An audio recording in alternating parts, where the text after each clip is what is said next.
இதில் நம்ம யாரை பற்றி பார்க்க போகிறோம்னா பாளையக்காரர்களோட புரட்சியில் பூலித்தேவரை பற்றி பார்க்க போகிறோம்.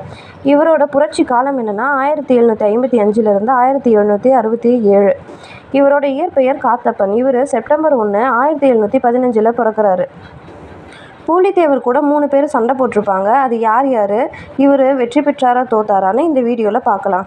ஃபஸ்ட்டு பிரிட்டிஷை எதிர்த்த முதல் பாளையக்காரர் யாருன்னா பூலித்தேவர்.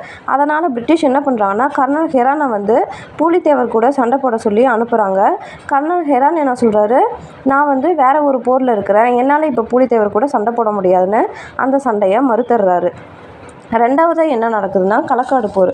களக்காடு போர் யார் யாருக்கு நடக்கும்னா பூலித்தேவனுக்கும் மாபுஸ்கானுக்கும் நடக்கும். இந்த மாபுஸ்கானுக்கும் பூலித்தேவனுக்கும் நடக்கிற சண்டையில் யார் ஜெயிப்பாங்கன்னா பூலித்தேவன் ஜெயிச்சிருவார். ஏன்னா பூலித்தேவனுக்கு திருவிதாங்கூர் மன்னன் 2000 படை வீரர்களை கொடுத்து களக்காட்டில் ஹெல்ப் பண்ணுவார். அதனால் பூலித்தேவன் ஜெயிச்சிடுறாங்க.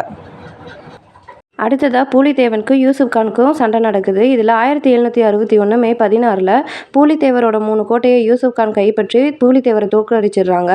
பூலித்தேவர் தலைமறைவாயிடுறாரு. 1764 யூசுப் கானை பிரிட்டிஷ்காரங்க தூக்கில் போட்டுறாங்க. அதுக்கப்புறம் பூலித்தேவன் திருநெல்வேலியை கைப்பற்றி 1764 67 வரைக்கும் ஆட்சி செய்கிறாரு. 1767 கேப்டன் கேம்பலுக்கும் பூலித்தேவருக்கும் சண்டை வருது. இதில் மறுபடியும் பூலித்தேவர் தோத்துடுறாரு. தோத்ததுனால கேப்டன் கேம்பல் திருநெல்வேலியை கைப்பற்றிடுறாரு. பூலித்தேவர் மறுபடியும் தலைமறைவாகி இருந்து அப்படியே இறந்துடுறாரு.